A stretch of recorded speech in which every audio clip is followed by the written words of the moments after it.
अंध भक्तों को चाहिए कि थोड़ी देर के लिए भक्ति से बाहर आकर ये भी सोचें। इन मूर्ख अंध भक्तों और नरेंद्र मोदी से सीधा सवाल है कि क्या देश को इस संकट के लिए तैयार किया गया? क्या भाजपा और आरएसएस एक व्यक्ति की करतूतों पे पर्दा डालने के लिए पूरे देश को संकट में डालना चाहता है? आज देश पूछ रहा है कि क्या भारत एक मजबूत स्वतंत्र देश की तरह फैसले ले रहा है? ऐलान न्यूज़ लाइव में आपका स्वागत है। मैं हूं सैयद मोइनुद्दीन।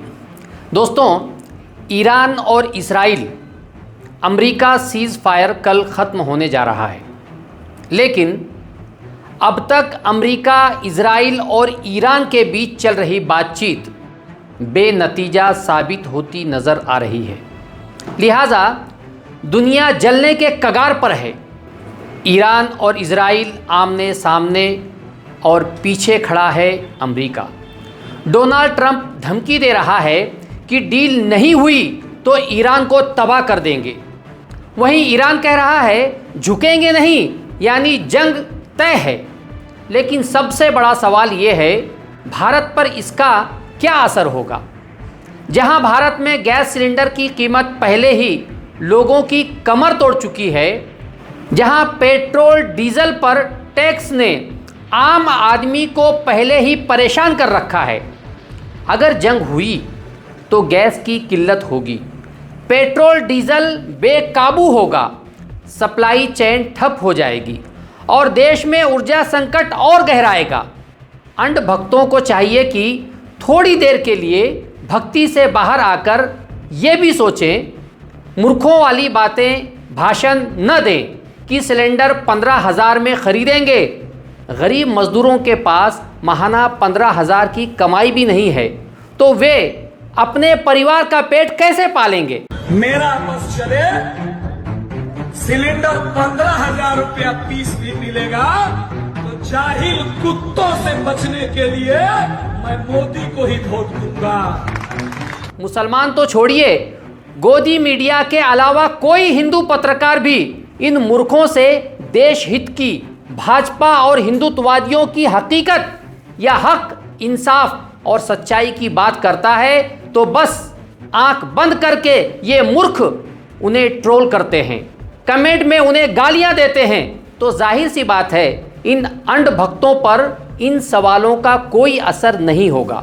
फिर भी इन मूर्ख अंध भक्तों और नरेंद्र मोदी से सीधा सवाल है कि क्या देश को इस संकट के लिए तैयार किया गया? क्या फिर हमेशा की तरह सब ठीक है का नारा चलेगा? क्योंकि सच्चाई ये है, भारत आज भी 80% तेल बाहर से लाता है।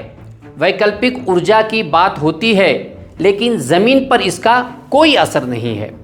और ऊपर से भारी टैक्स, यानी संकट आएगा तो जनता ही पिसेगी।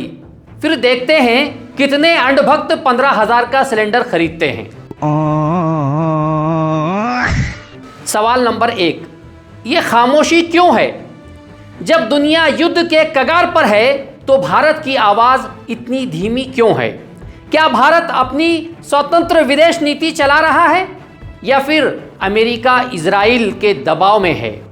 सबसे बड़ा और सबसे खतरनाक सवाल, जिसकी सियासी गलियारों में फुसफुसाहट और चर्चा भी है, कि क्या भारत का नेतृत्व किसी अंतर्राष्ट्रीय दबाव में है?